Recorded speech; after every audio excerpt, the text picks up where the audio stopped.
You're not ready for how this unfolded. When Mayra Dias Gomes decided to make a statement, she didn't whisper. She stepped into the spotlight and let the moment roar. Stay with me to the end, because the way she seized control will give you chills. It began at a sleek gallery opening in São Paulo, the award-winning novelist with the fearless pen arriving in what she called my boldest look yet. From the first flashbulb, it was obvious this was a night people would talk about.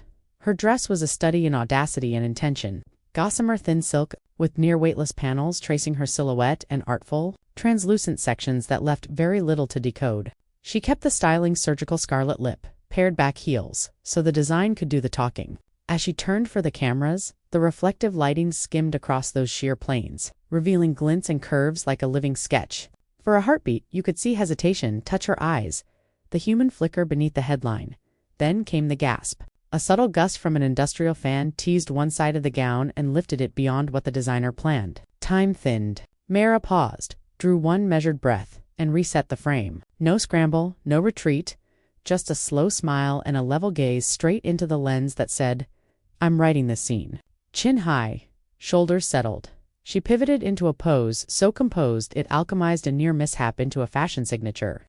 In one move, the question shifted from what just happened to how did she do that? Backstage, the why came into focus.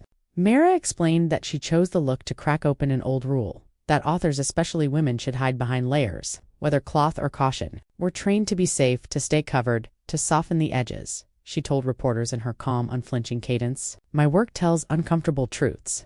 Why shouldn't a dress carry the same honesty?" The point landed hard. Young writers and readers flooded timelines with gratitude, saying the moment felt like permission, and then the feeds ignited. Within minutes, #fearlessfashion and #truth in plain sight trended as fans applauded the courage and message. "She owns her voice and her body," wrote one. "Confidence you can feel through the screen," said another. Even early critics recalibrated, acknowledging that the statement outgrew the shock. Fellow artists chimed in, sharing their own second-guess stories, and how Mayra's composure gave them a nudge toward braver choices. That night, she posted a wry, beautifully cut clip to her Chinula gentle recreation of the breezy moment. Set to a melancholic piano line, fabric drifted like a sigh. The camera lingered, then found her eyes. Revealed, "Truth is the strongest story," she wrote in the caption. A line fans echoed for days. It reframed the entire evening, not as a stunt but as a thesis on vulnerability, authorship, and agency. Look closely, and the craft is undeniable. The garment's transparency wasn't chaos.